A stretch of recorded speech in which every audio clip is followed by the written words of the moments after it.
In a world of fire and blood, where gross dudes with cool cars reign supreme, some ladies escape an oppressive dictator in the desert.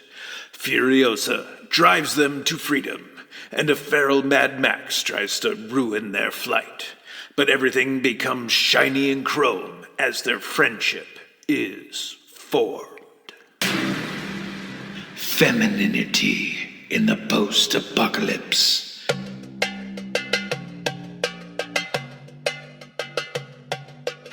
Hello there, my calamitous cats of carnage. You're listening to Femininity in the Post-Apocalypse, an intersectional feminist exploration of dystopian media. I'm your host, Klaire Lockheart.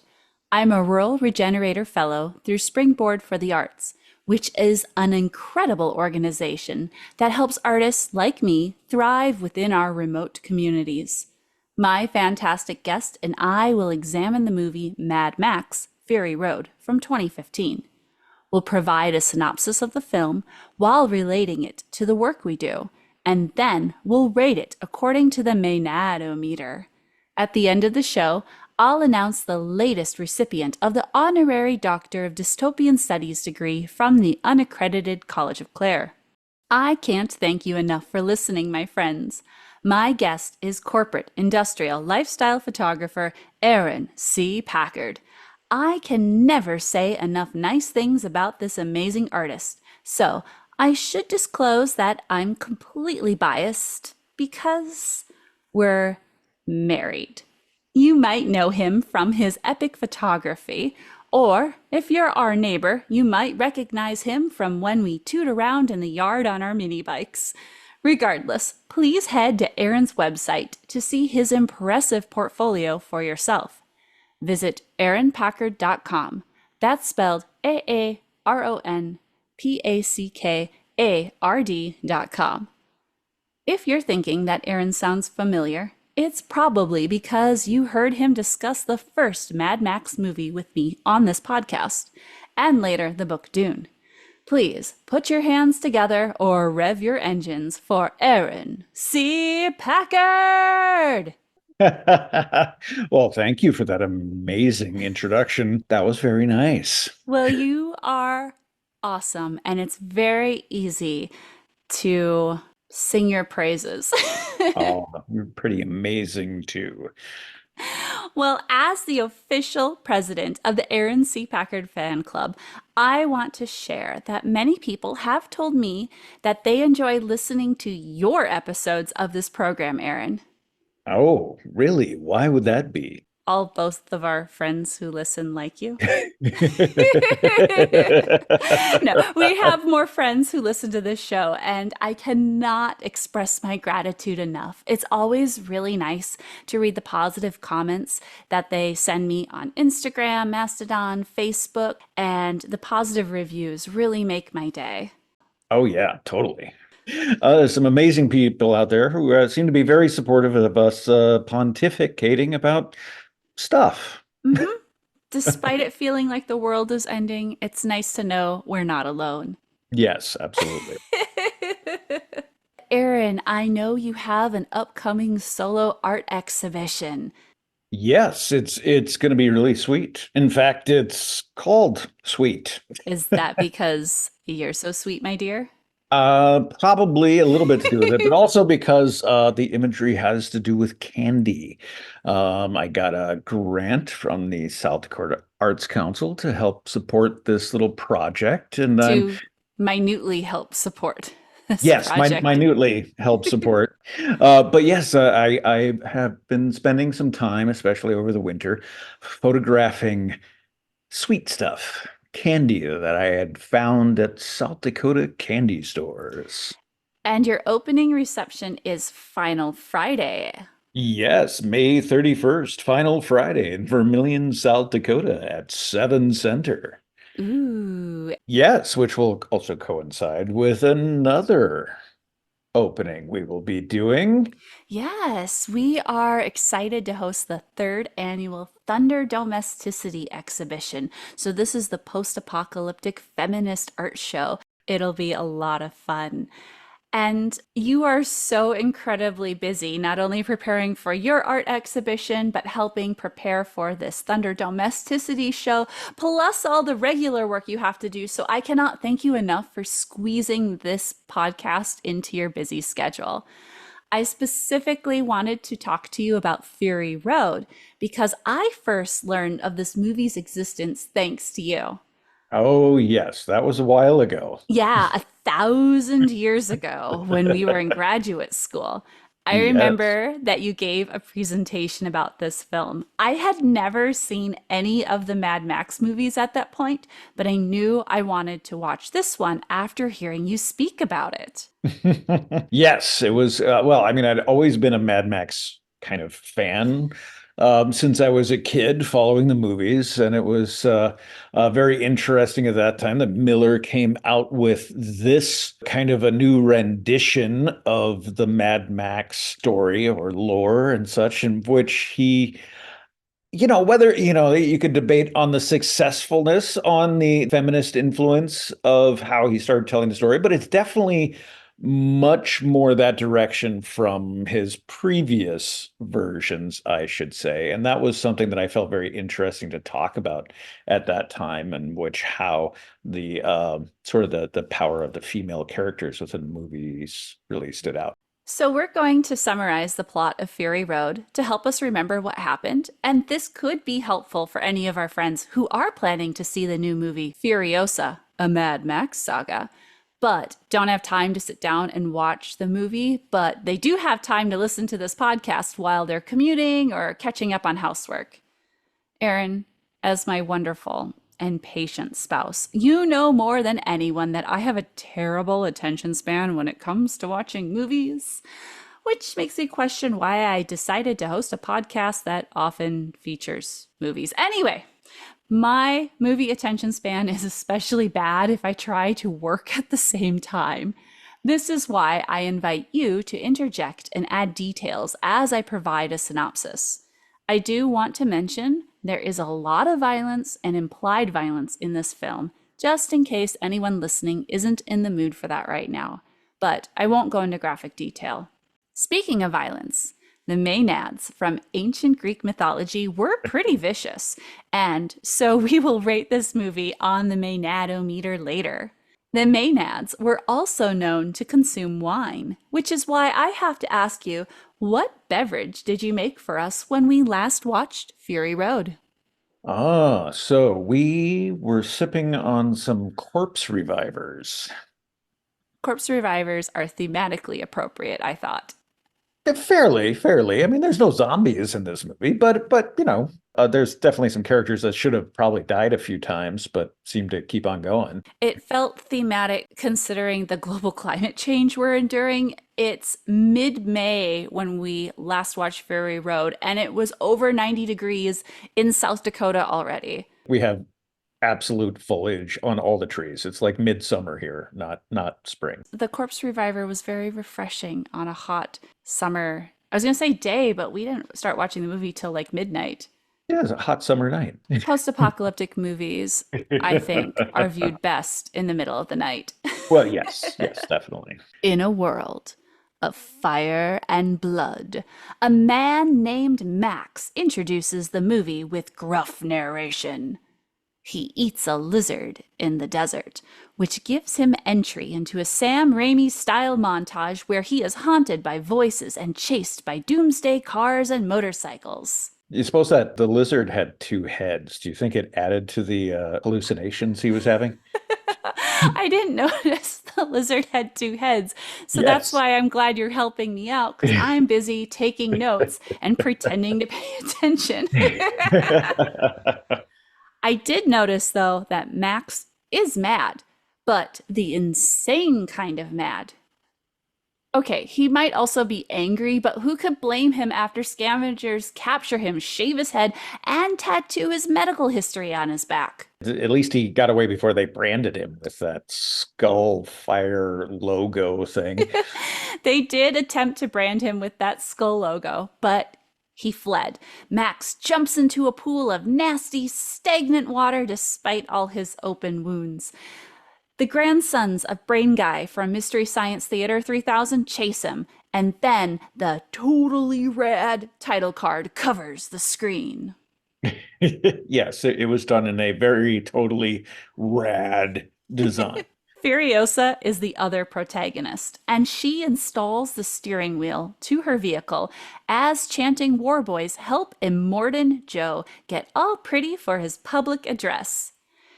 Aaron, is Immortan Joe the grandson of Toe Cutter Joe?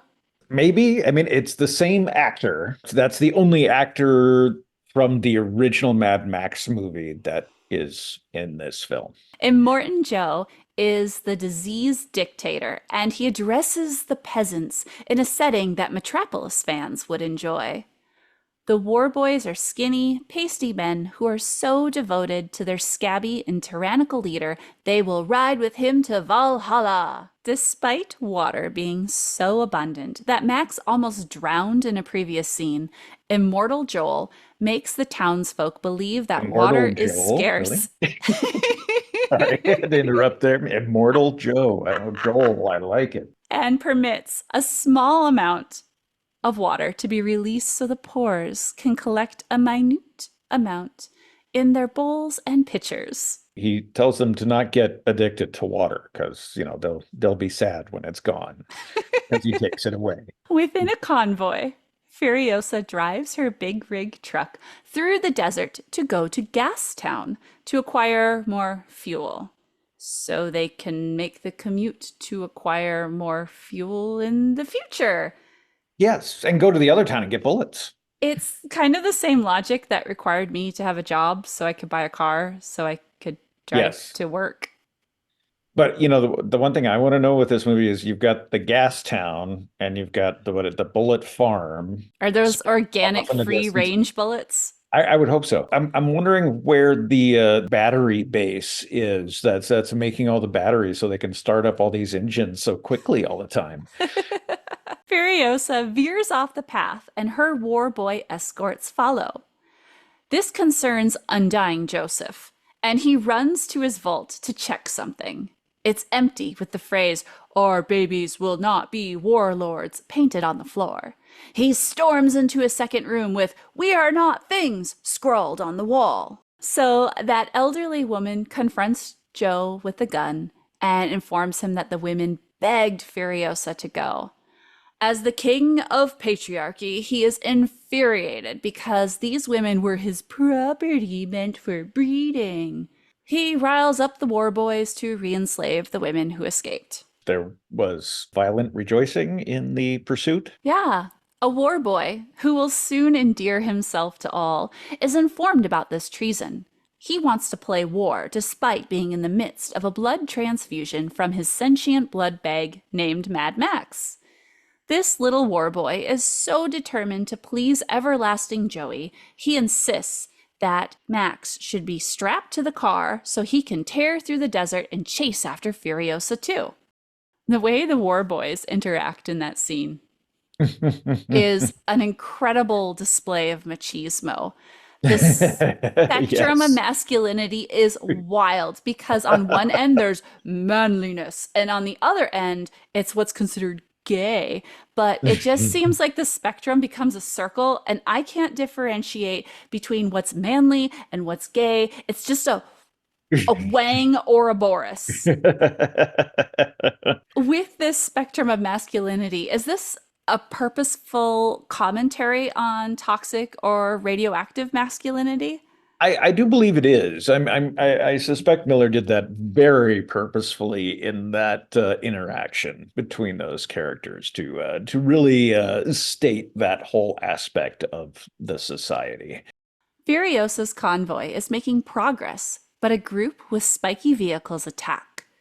They look like they were played by the guys from Star Wars in the desert who go whoop whoop. The Sand People. The Sand People, yeah, that's the name of those aliens. Yes. That's their costuming. A little bit, definitely. Furiosa's team retaliates. Deathless John and his entourage intercept and attack the thorny automobiles first. We just drove back from a photo shoot at Sturgis, and encountered so many bugs. How many times did we have to stop just to scrape the windshield clean? And I'm wondering how these people's windshields are so clean in this wasteland. Sand blasted on a constant basis. I don't know. There's not that many bugs left in the world, perhaps. They'd at least be dusty. You'd think. Do they have to drive to windshield washer Fluidville? And that's the sequel? That's what the prequel is Yes. going to be about. They get Yes. car Yes. batteries and washer fluid. Anyway, a war boy spray paints his mouth shiny and chrome and yells, "Witness me!" as he leaps to his death to destroy a porcupine car. Meanwhile, an ethereal lady wrapped in gauze crawls out from under the truck to inform Furiosa that they can't breathe, but Furiosa orders her to stay out of sight. There's more action as the drivers attack each other. Hood ornament / blood bag, Max, doesn't seem amused, and he's apprehensive about his driver. And the spears whizzing past his head. Disregarding the spears whizzing past his head, I think these should be our costumes for Halloween. I'll be the war boy, and you can ride on the hood of my car as Mad Max. Well, your PT Cruiser does sort of fit well within the style of the car that's in that scene. You mean it's old and falling apart? I mean, its shape as well, you know. Well, something goes wrong with this warboy's car, and the assistant warboy detaches Max from the vehicle, but Max gives him the boot. He also literally loses his boot in the scuffle. Yes, he does. And I know I've watched this movie multiple times, but the last time we watched it was the first time I noticed he wasn't wearing socks. Well, you know, I suspect socks are hard to come by in the wasteland. But his feet are going to be so stinky and gross. You know, stinky and gross is sort of the part of the whole je ne sais quoi of the costume. I'm just glad that this movie doesn't have smell-o-vision with it. Yes, definitely. There's also a dude in his red long underwear playing a guitar on a big truck full of speakers, and despite all the problems in this society, at least they support the arts. I know. There's huge support for the arts in this post-apocalyptic wasteland. I mean, there's creative vehicle design, there's logo design, there's Tattoo artists, and scarification of just this really intricate design. I mean, it just goes all the on. musicians. Yeah. It's amazing. Yeah, I'm sure that's got to be frustrating because seeing a doomsday warlord in a wasteland do more to support artists than our current state arts council does. Yes.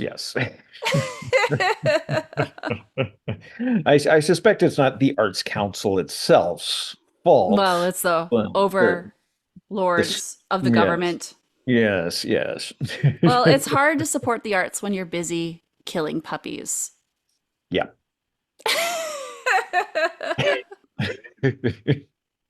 Anyway, the little war boy who could dons his steampunk goggles and drives into the sandstorm. Sweeping violins play as the storm scoops up cars, and many a war boy are sent to Valhalla. He exclaims that it's a lovely day as he spray paints his mouth and instructs the blood bag to witness him as he is about to explode the vehicle. Max has had it up to here with the shenanigans and stops the boy, but Furiosa plows into their vehicle. In the next scene, Max rises from the sand, crusty and disoriented, which is a great visual representation of what it's like to sell plasma. Max discovers that he's unable to unchain himself from the unconscious Hot Topic manager, so he steals his boot and then carries him through the desert. Max encounters 5 young women with flowing hair who are barely clad in diaphanous gauze as they hose each other off with water. They're all thin, including the one who is heavy with Greg. Yes, there wasn't really a phallic nature to that hose at all. Max communicates by gesturing with a broken gun at the women and demands water. One of the very skinny women with an awful wig attempts to cut through Max's chain, but she's too frail and Furiosa attacks. They fight. The war boy awakens and joins the brawl, but the ladies gang up on him. After Furiosa slaps Max with the hose, Max gets the working gun and pins Furiosa to the ground. The boy is super excited and thinks he and Max are a team, so he cuts Max free. And Max lays him out. Yeah, Max turns on him, takes back his jacket, and steals the big rig, thus leaving the women to be recaptured by the oncoming onslaught of war boys. Mm-hmm. Furiosa and the ladies run to catch the truck when it stalls, and Furiosa reveals that there are kill switches so the vehicle won't run without her. Furiosa has to convince Max to let her drive the women to freedom, and he relents when she offers to help him remove the cage from his face. Yes, that's a interesting use of a garden trowel, I would say. The little rake trowel. Yes. I suppose there are worse household implements to make a face cage out of. At least they didn't use a cheese grater. True. So off they go, and the plucky war boy hops on the back of the truck unbeknownst to anyone. Something is wrong with the rig, and Max volunteers to fix it. But oh no, it was a ruse! The intrepid war boy sneaks into the truck's cab, but the women stop him from assaulting Furiosa, and they shove him out of the moving vehicle into the sand. Because who killed the world? Do we just watch this movie every Earth Day? Yes, probably. There's an impending attack, and Furiosa informs Max that he might need to drive the truck to safety as she explains the go sequence. Max and the Pips hide in the floor, and Furiosa exits the vehicle to announce that she has 3,000 gallons of gasoline. Did the boomy boom blow up all their wordy words? Yes. I mean, and also that the apparently Furiosa had some sort of prearranged deal with some of the spiky guys in order to get some safe passage-ish through the area, but things have changed. The men Furiosa made a deal with are mad and attack. So Max, who is also mad, takes off with the truck. Furiosa dodges bullets and rejoins the crew. Yes, in a very, very flashy, explosive way. And they're all protected by plot armor. Such fantastic armor, that plot armor. Immortan Joe and his inbred family pursue Furiosa in incredibly cool vehicles, including recycled and improved vintage cars and motorcycles. Oh yeah, lots of really great vehicles in this movie. Aaron, how hard do you think it would be to add monster truck wheels to my PT Cruiser? It would take a bit. Am I just going to have to be satisfied with my sparkly skull seat covers? I don't know. It depends. I mean, I think the suspension is going to need some work at some point here soon, so we might as well just do something weird, I guess. I don't know.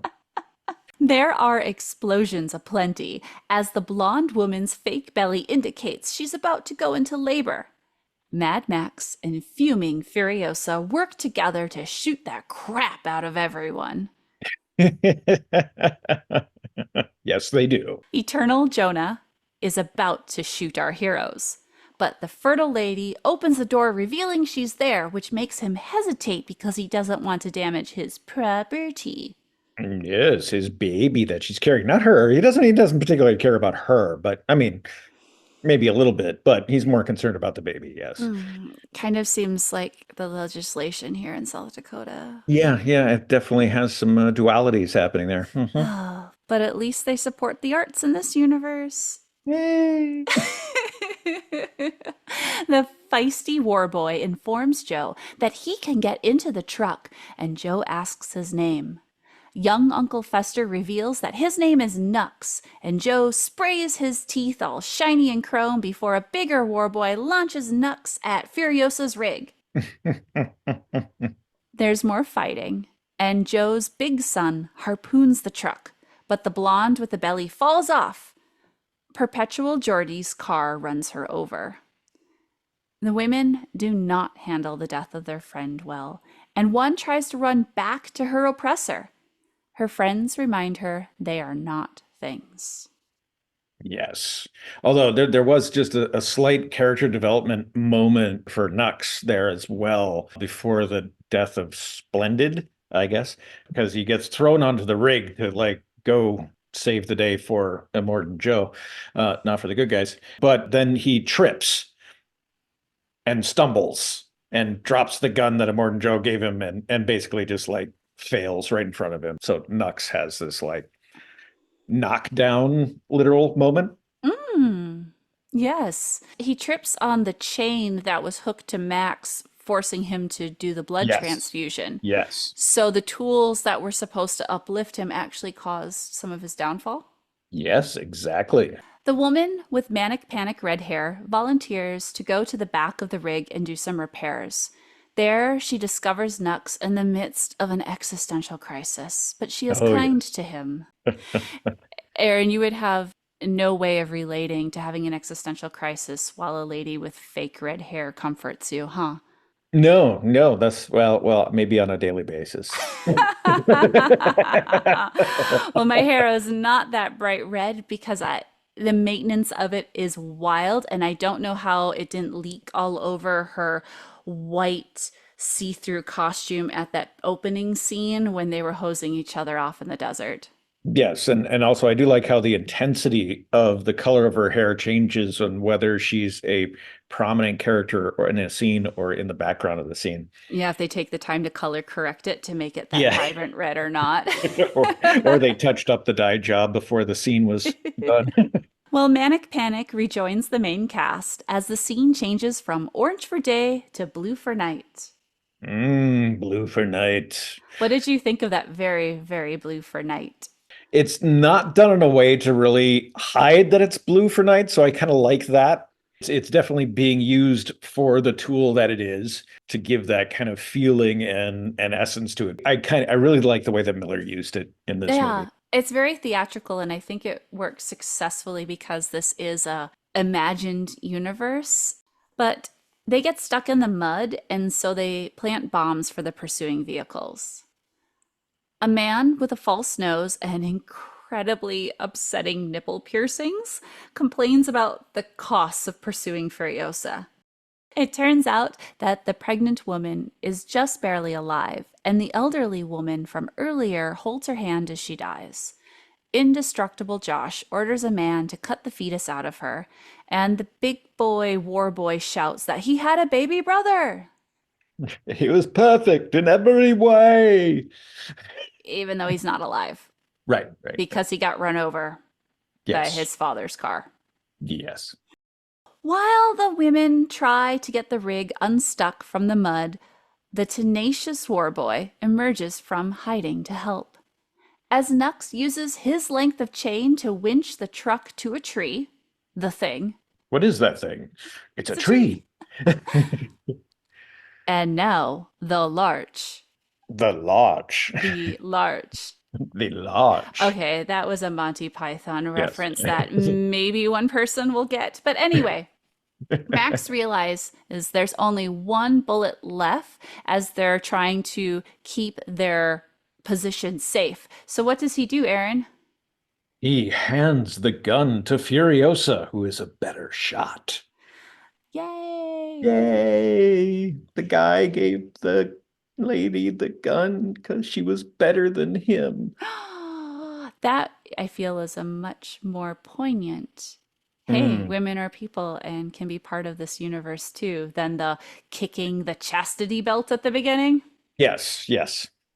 But anyway, Furiosa shoots a spotlight and blinds a creepy old guy. Yes, the bullet farmer, the head bullet farmer, I think.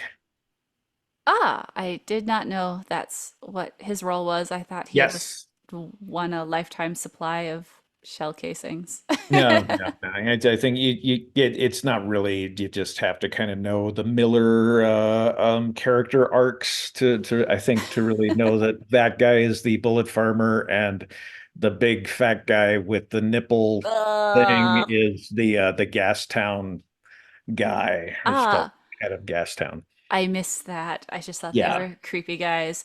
Well, Max then tries to hold the tree in place in an unbelievable feat of strength as Furiosa pushes the truck in an additional unbelievable feat of strength, and the Doomsday family resumes their road trip. Hmm. Max also gives Nux a boot, and now they're soulmates. Yes, they are.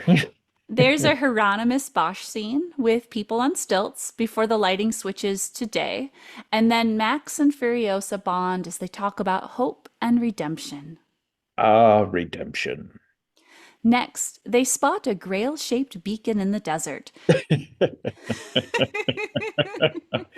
which is a nude lady serving as bait on scaffolding.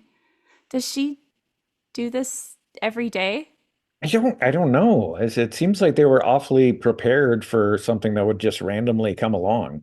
Anyway, Furiosa exits the vehicle and announces her lineage. The nude lady stops the ruse, does an ululation to summon the other women, puts on a caftan, hopefully shakes some sand out of some crevices, and embraces Furiosa.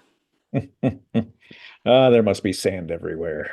A coven of motorcycle riding grannies welcome the women, Max and Nux. The grandmas reveal that their destination, the green place, is no more. Dramatic violins punctuate Furiosa's despair. Ah! A very good, like, yelling moment in the blowing sand Yes, that was there. framed really well with a good Yes. composition.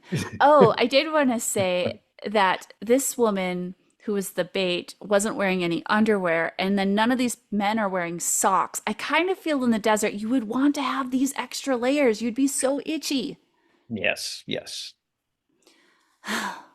There's another very blue for night scene, and the woman with the very bad blonde wig laments that she's going to have an ugly warlord baby. But a kindly grandma cheers her up when she says it might be a girl. Har har har. Har, har, har. The elder shares her plant collection, sprouting in skulls. I, Mhm. I wonder how many people now grow succulents in little skulls because they were inspired by this movie. I don't know if that's really a great idea.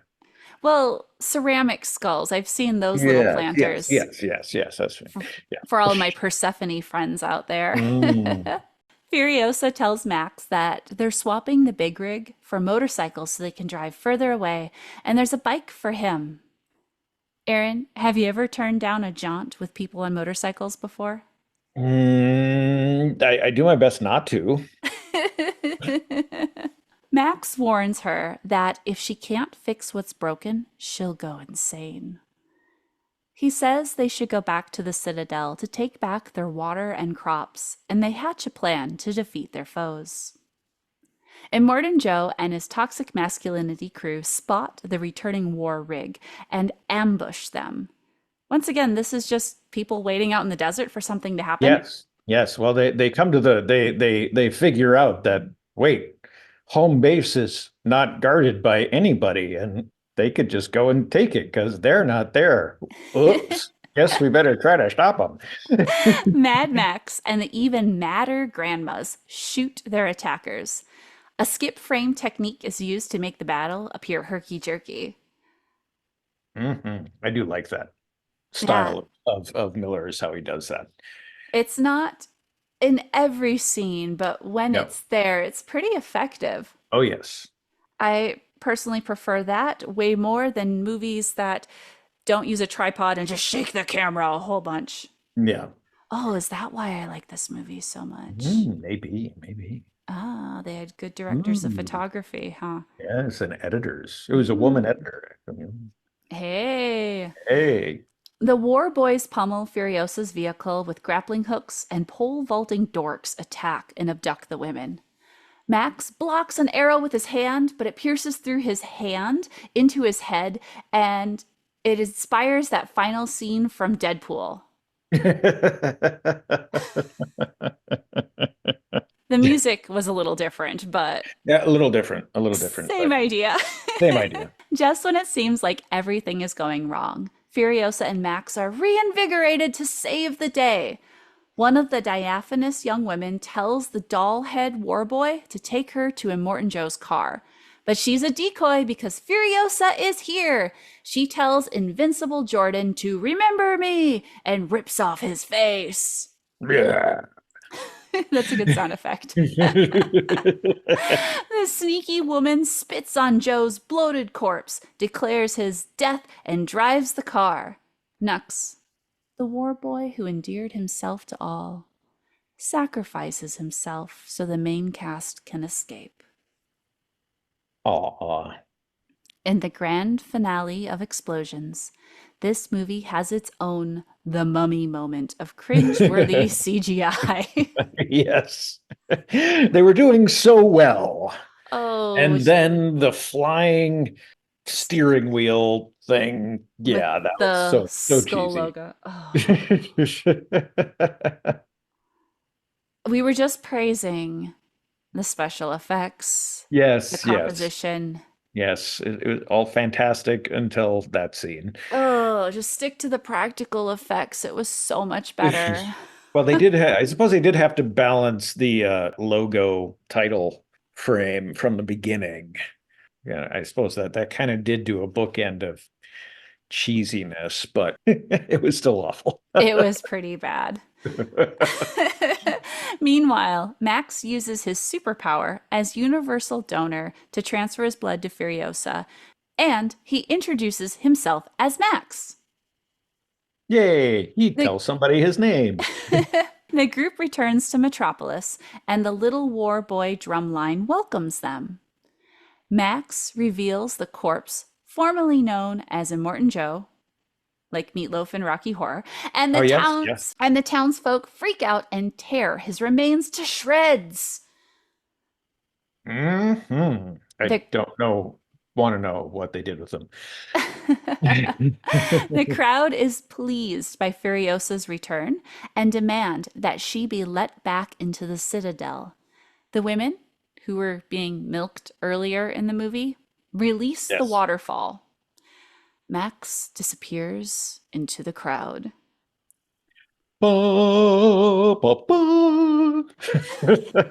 Aaron, do you know who else will rip your face off if you treat them poorly? Maenads? The sponsors that support this show.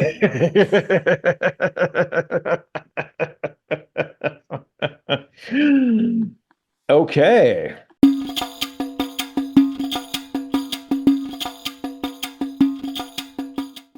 This program is brought to you by the Unaccredited College of Klaire. I created UCK because, you shouldn't have to go into debt up to your eyeballs to learn about art. Check out my art lessons and tutorials, some of them are free, at patreon.com/Klaire Lockheart. Go to patreon.com/KLAIRELOCKHEART.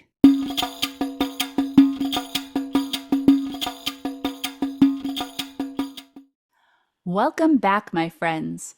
Before Aaron and I discuss Mad Max Fury Road, I just want to share a quick reminder that the purpose of femininity in the post-apocalypse is to talk about dystopian media as feminists because women and people of other marginalized genders are often mistreated or missing from these narratives. My sincere hope is that people, regardless of gender, will be treated as people, and this podcast will eventually become obsolete. I do enjoy end-of-the-world fiction, but it would be nice if there was more diversity. Now, my intent isn't to scrutinize every aspect of this movie or do a deep dive on the people who made it. Instead, we're simply going to talk about what we enjoyed, what we didn't, and discuss how it relates to our work. After our conversation, we'll rate the movie using the Maenad-O-Meter. The manometer? First of all, I'd like to acknowledge the women in the movie. There were definitely more included in this one compared to the first Mad Max movie, but they were still in the minority. Excluding the big crowd scenes, I spotted about 24 women. Furiosa was the only one who had a name that I can remember. Can you remember any of the other women's names? I isn't as splendid, and then I can never remember how they pronounce like her actual name, and then I do remember them using names for each other, but I can never remember what they were. But Aaron, what did you think of the feminine characters in Fury Road? As I said before, I think they were much better developed than in the previous movies, with maybe the exception of Tina Turner in Beyond Thunderdome, which was just a fantastic farce of a movie. But I mean, definitely Furiosa is a very strong female character within and is given a lot of agency in the development. Could it be better? Absolutely.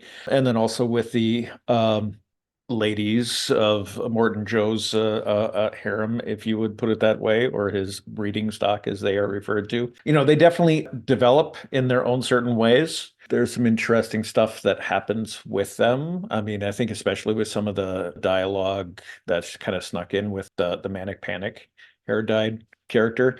And then also with the elderly women characters who are in the motorcycles at the end, especially like the one who has the seeds and that kind of stuff. Of which, a little side note, apparently she did pretty much all of her own stunts. That's That woman, incredible. like she's like was I think 80s in her 80s or something like that. Apparently she had an absolute blast on making of the movie from an interview that I read. Don't let your mom listen to this show because she might want to come out of retirement and become a stunt person next.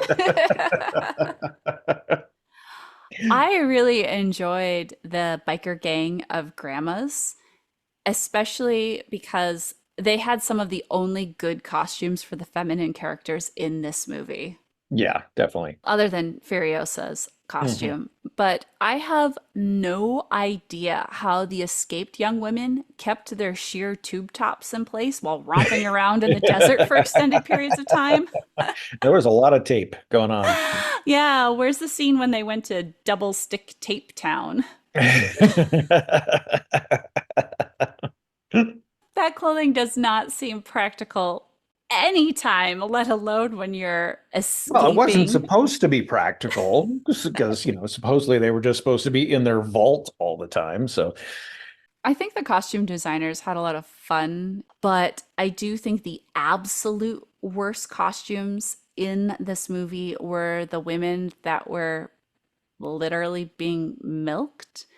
yes. They were topless and they were wearing face veils, and I kind of feel like they should have used a second draft on that decision. Yeah. Yeah. I might be more sensitive to this because Mhm. my day job of painting dudes in man caves specializes in critiquing the historical injustices of Orientalism as seen through an imperialist lens, but Mhm. having women in a harem type situation with a face veil. I know that Immortal Joel is the apex of toxic masculinity. Yes. And would probably do one's best to promote the idea of Orientalism and probably, thought all of that looked pretty cool and that's the way he wanted his world to But I be. don't know if that was actually intentional for the audience I'm not who, sure, but it wouldn't surprise me if it was very intentional. Whether or not it was successful, that's another thing. yeah. The costuming in this movie was overall pretty cool. I do think the men's costumes were better than the women's, but there were more men or masculine characters overall, so that's probably part of it. Yeah. And that's just a greater reflection of this genre of movie. There's typically a lack of inclusion and respect for Hmm. women in doomsday media, including the older Mad Max franchise. Yes.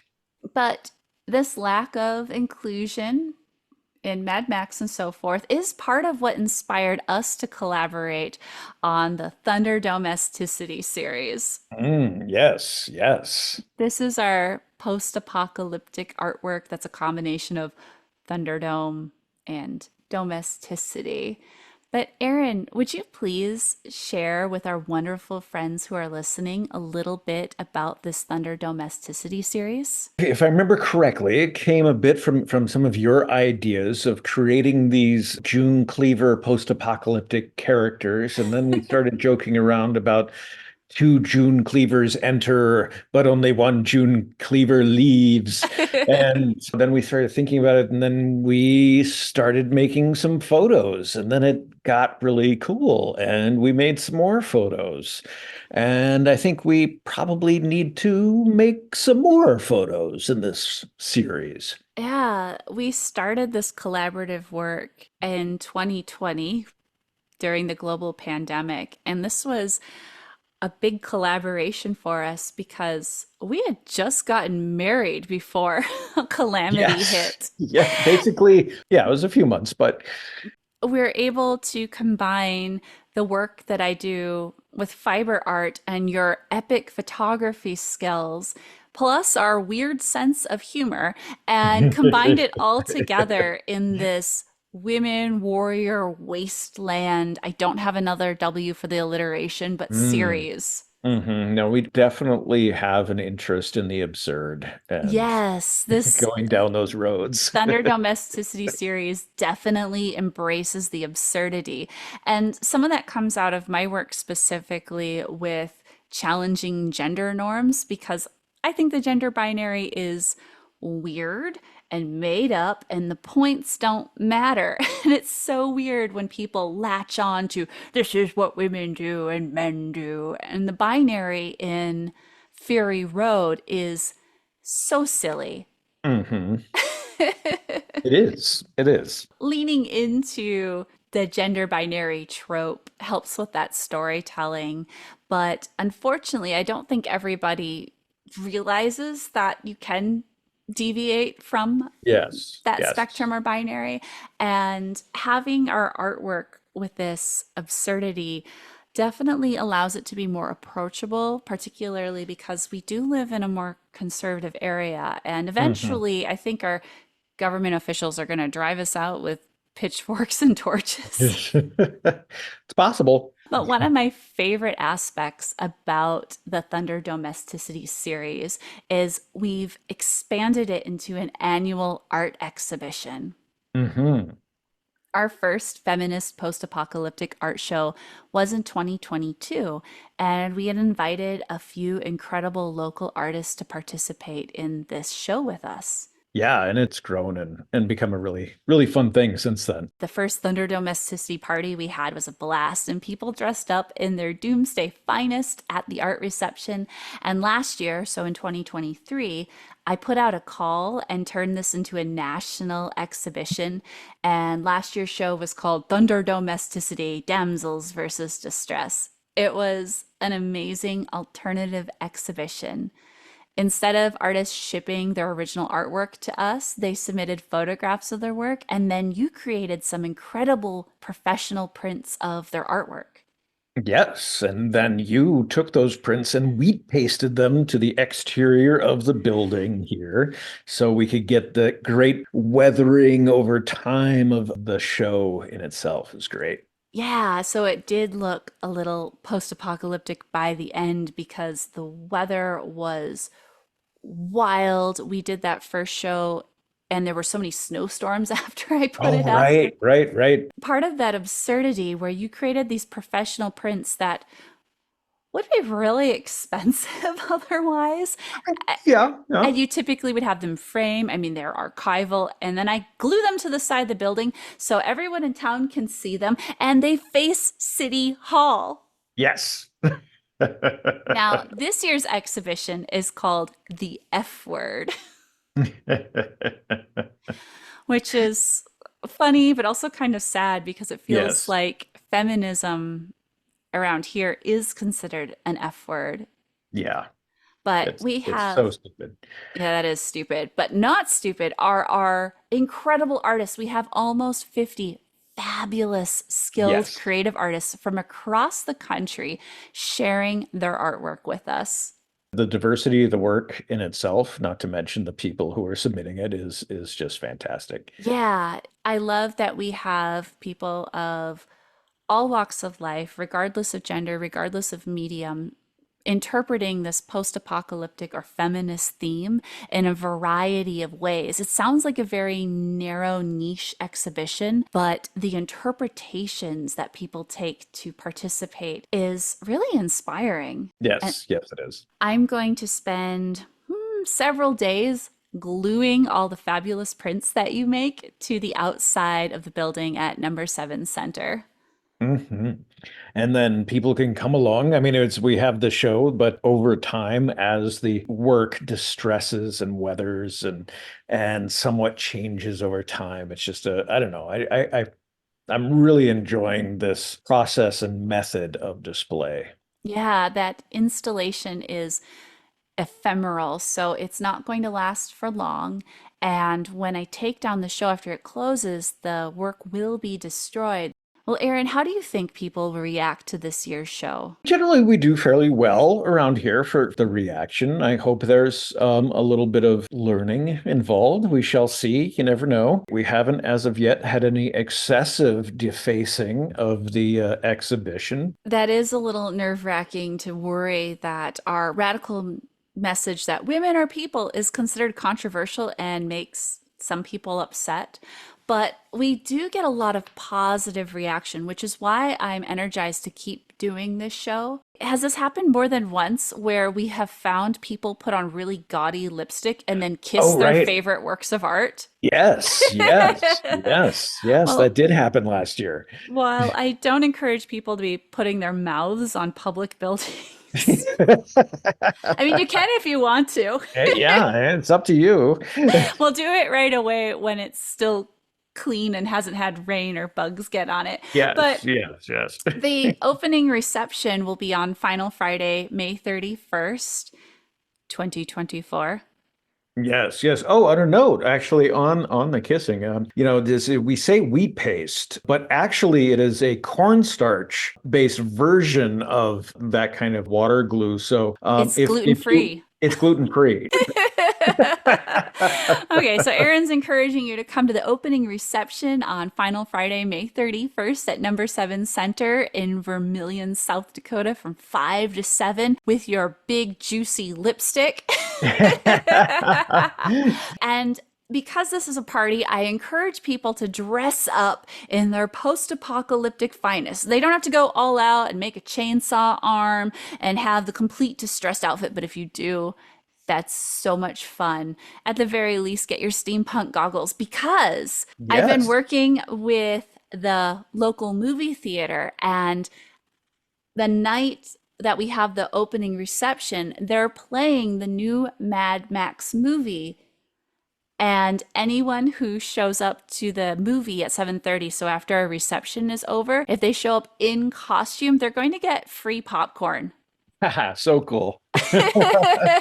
Isn't CC's one of our other local establishments coming up with some themed drinks that people can have Yeah. that night? Cece's Cocktail Lounge is going to come up with a post-apocalyptic theme beverage for people to enjoy. So come make a night of it. You're going to see some amazing artwork in the Thunderdome show. Oh, also Aaron's Sweet Art exhibition. So two Yes, exhibitions yes, at once. yes. And then have a fancy drink, go out for dinner, and then watch the new Mad Max movie in costume. It's going to be wild. If you're ready to move on, we'll rate this movie on the Maenad-O-Meter. The Maenad-O-Meter? The Maenad-O-Meter is our Maenad-O-Meter. Sorry. The Maenad-O-Meter is our feminist rating system for evaluating dystopian media through an intersectional feminist lens. The Maenads come from ancient Greek mythology, and their name translates as raving ones. In a play written by Euripides called The Bacchae, a woman rips the king's head off, and the Maenads tear his corpse to shreds, which feels rather relevant for our discussion today. Very much so. This rating system begins at 0 skulls, which is for movies that don't include women and people of other marginalized genders, or they're treated poorly. The top score of 5 skulls would be awarded to a movie that is abundant with diversity and respect. This evaluation is only considering how women are treated, and it's independent of if we like the film or think it's successful. It's quite all right for our scores to differ, and it's okay for our friends listening to disagree as well. Hearing other people's perspectives can be a fun aspect of discussing dystopian stories. Yes, very much so. If you don't mind, I'll share my rating first. Yes, please. I want to know what your rating on the Maenad-O-Meter is. I'm going to rate Fury Road with 4 skulls. I might be a little generous, but considering other post apocalyptic media, this movie actually includes women in the story, and they have a purpose beyond dying and inspiring the man protagonist. Even though it's really sad that I'm going to give Fury Road credit for clearing that incredibly low bar, I will. It's also a relief that Furiosa didn't have to fall in love with Mad Max. Yes, yes. Furiosa was competent, helped the young women escape, killed the big bad guy, and she ultimately returned to the city to help everyone. The motorcycle gang of steampunk grandmothers was a fun counterbalance to the war boys as well. However, there didn't seem to be a lot of diversity in casting. It's very odd that many dystopian stories, including this one, only imagine a pretty white population. The only real variety in body types for the feminine characters were the women who were in the milking station. But other than that, Furiosa, the grandmas, and the escape women were all very thin. While it would have been nice to see more diversity, I do appreciate that women were included and they were important to the movie overall. Aaron, based on a scale of 0 to 5 skulls, how would you rate Fury Road regarding its treatment of feminine characters? I was going to go with 4 as well. Oh, wow.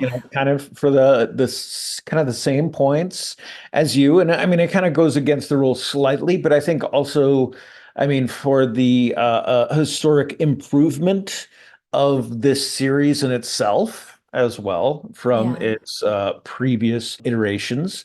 So I think that was kind of one of the some of the main points of that. And I totally agree with you on some of the diversity of both, in all sorts of different ways in the casting and such. Although I do worry a little bit that the more the guys with the pointy cars and such on the motorcycles off in the desert perhaps were supposed to be people of color. So I'm not sure if that was a problematic thing or not. But otherwise, yeah, I agree with you completely on pretty much everything that you said on how you saw it. And yeah, I don't know what else, if I really have anything further. Well, thank you for sharing your rating, Aaron. I love hearing what you think about the different movies we watch together. I really enjoy hearing your insight as well. Because I enjoy learning what my friends think of end of the world media, I asked for their input on how they would rate Fury Road at the unaccredited College of Claire. To prepare for each episode, I post a survey on Patreon asking for input, and everyone who's part of UCK gets to vote and comment.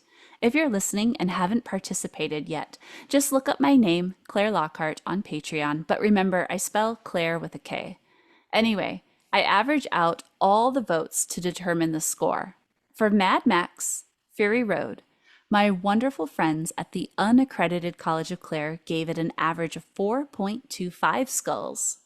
But before we conclude, Aaron, allow me to shamelessly plug your incredible work. Oh. Our amazing friends can see Aaron's photography on his website, aaronpackard.com. That's spelled AARONPACKARD. It's easy to connect with Aaron on LinkedIn, Instagram, and Facebook, but remember to search for Aaron C Packard. That's C for Chrome. And cool. And cool. But yes, you don't want to mistake me for some of those other Aaron Packards out there. There's a couple of not so great ones. There's a couple of really cool ones out there, but there's a couple that are like, eh.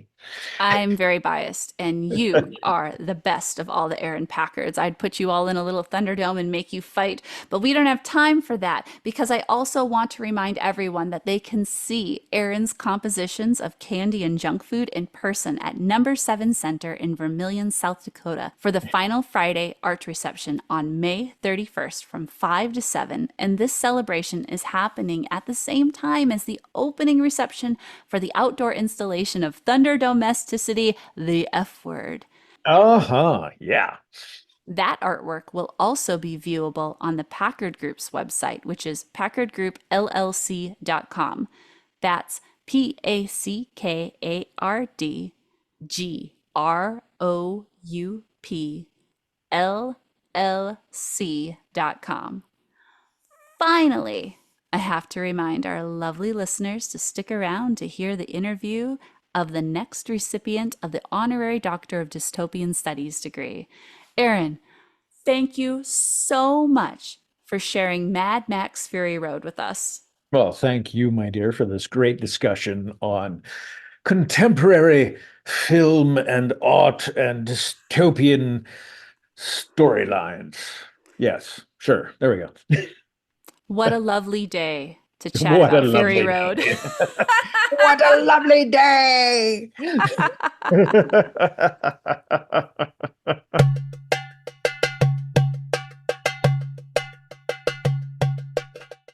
This program is part of the Department of Dystopian Studies at the Unaccredited College of Claire. If you're thinking that the Unaccredited College of Claire isn't a real art school, and it's simply my academia-themed Patreon account, then you better find me on Patreon to see for yourself. Regardless, the best part of being the founder of UCK is that I get to bestow honorary degrees to the most wonderful people. I'm excited to announce today's recipient of the Honorary Doctor of Dystopian Studies degree, Candy Bedworth. Candy is an insightful author with a sense of humor who specializes in bursting the bubble of the genius male artist narrative in art history.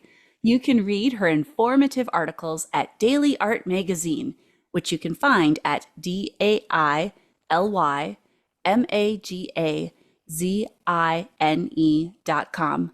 Welcome to the show, Dr. Candy Bedworth. I am so happy to be here. Hello. Hello, thank you for taking time out of your busy day to be here. I'm sure you're in the middle of working on something very exciting. Well, it's funny you should ask that because I had this idea that I want to look at the story of the Minotaur, that poor young child who was sent off to live in a cave and who really had never done anything wrong, really. And in these days when we're looking at masculinity and toxic masculinity, then maybe it's time to look at some of the men in history and say, yeah, you got a bit of a bum deal, actually. Yeah, you can't help Yeah. being born half human, half bull. No, I mean, come on, we're okay, aren't we, these days, with how we look, how we feel, how we identify. So yeah, I think he's ripe for a little review. That's very exciting. I always enjoy reading the research that you share with us. And I do want to mention to our friends listening, in case they missed it, that you interviewed me at Daily Art Magazine for an article called Post-Apocalyptic Feminist Artist, I believe. Yes. I was really happy with that one. I love your art, obviously. I think you're amazing. And I think your work is really kind of pushing boundaries and asking questions, but with humor. And so there's, that is so up my street. Yes. And yeah, I was really happy that you would that we got the interview going and got the images out there. Yes, and thank you. I really enjoy reading your research because you have a sense of humor. And even though you're tackling these very serious subjects, it's inviting and it doesn't feel like I'm slogging through just some bitter, terrible art history. Previously, you had done some work with Medusa too, right? Yeah. So again, looking at the story of this poor woman born of rape again. There's a lot of that about in those stories. And actually, she was really interesting and fascinating woman who was just tortured by these dreadful men who chased. She went off to live on an island, so they chased her there instead. And actually, what did she do wrong? Nothing. She wanted to be left alone, and then somebody chopped her head off. So yeah, there's a bad person involved here, but it wasn't her. No, not at all. Well, Candy, I'm thrilled that you could join me today. While many institutions require their honorary doctorate recipients to give a long, tedious speech, I respect you far too much to burden you, especially since it's such a nice day outside. Instead, I'm going to ask you 5 quick questions so our friends will be able to get to know you better. Okie dokie, I'm ready. Let's go. First of all, what is one of your favorite end of the world movies? So I think I'm going to have to go. There's a few up there, but I'm going to go with The Dead Don't Die. 2019, Jim Jarmusch. I mean, the cast list, amazing. Bill Murray, Adam Driver, Clinton. I mean, she's, incredible. And I'm easily scared. So I like that it's more of a parody than a kind of, scary drive through the end of the world. And it kind of, has little digs at consumerism and capitalism and what we've done to the environment. And yeah, I do. I think it's a great, funny film. I enjoyed seeing that movie too when it first came out. I thought it was very hilarious, and that deadpan sense of humor made me laugh a lot more than I probably should admit. Yeah, totally. Because entertainment is an integral component of society, how would you help us out if we were in a post-apocalyptic community? Well, I kind of, because my love is sharing ideas about art, and also literature. I think I've got a good library. It's full of the classics and some of the good stuff. So I think I would be there as the kind of post-apocalyptic librarian, offering to share stories and talk about art, because actually at that point we're going to need art more than anything. Art is it challenges how we feel about things. It's it helps us understand the world, and we're going to need that at that point. So yeah, story times, a bit of sitting around reading to the future children of the world. Yeah, stories and art, sharing. That's incredibly important to be a culture bearer. So I think that is incredible. Okay, this next question is very serious. So if you need to take your time to answer, it's okay. Would you rather fight a saber-toothed tiger or 3 cats who are angry because their food dish is empty? That's a tough one, because I actually do have 3 cats. So, and I know that they can just come at you from all sides. So, however, I do have some small amount of control over them. Not much, but a little bit. So I think I'm hoping that they would kind of think of, well, let's keep her alive because she is quite useful. Whereas the saber-tooth will just be like, hey, I need to feed my kids. I'm taking her. Yeah, no, I think I'm gonna stick with my kitties. Now, you do share some great photos of your cats on Instagram. Do you mind sharing how people can find you on Instagram? Yeah, so I'm just at Candy Bedworth, CandyBedworth, and yeah, I share a bit of art and then cats. If my friends are listening, they are your target audience. So I hope they will connect with you so they can read some of your articles and then, of course, see those cat photos. They are so cute. Definitely follow me, okay? If society collapses, would you feel ready to start a post-apocalyptic community or a cult? Well, it's funny you should mention a cult, because I've always had this idea that I'd be quite good as a cult leader. I can be quite mean, and I have very, very, I'm a control freak. So you know. But yeah, I live in a very remote place. We have a little bit of land. We have our own water supply. We have the cats, obviously. And I think I'm ready to start my cult or commune. You know, if friends and family come, yeah, okay, I'll be a lot friendlier. But yeah, I'm ready to go. If you have a cool robe, I'm in. And hats. I think hats would be Ooh, important. definitely. And good boots. Yes. You can't control people without really good boots. I have one more question. I'll quit laughing so I can ask you. Candy, what words of encouragement do you have to help us out when we feel like the world is ending? I've got a couple that I think I might throw in. There's the very sort of there's the more traditional Emily Dickinson, when her poem about hope is the thing with feathers, which is a beautiful poem and is really about, you know, sorrow and sadness are coming, whatever we do. But we have to kind of try our best to sort of sit alongside them. And I think it's a very moving poem, but also in a slightly more sort of, you know, commercial consumer. I have a great cardigan. I didn't put it on today because it's too hot. That says goes down one arm. It says "Do no harm," and then down the other arm it says "Take no shit." So I think that's a catchy one that I think could catch on in my cult. Ooh. When you get your cult swag merchandise ready to go, Oh. I will definitely be on board. In the meantime, you can buy these cardigans, but obviously I'd prefer you buy them from me when I've got my little cult business. The official cult wear. If you're a true insider, you'll probably have to have it tattooed. But I mean, the cardigan's fine for now. Don't worry about it. We'll have to make friends with some tattoo artists when the world ends.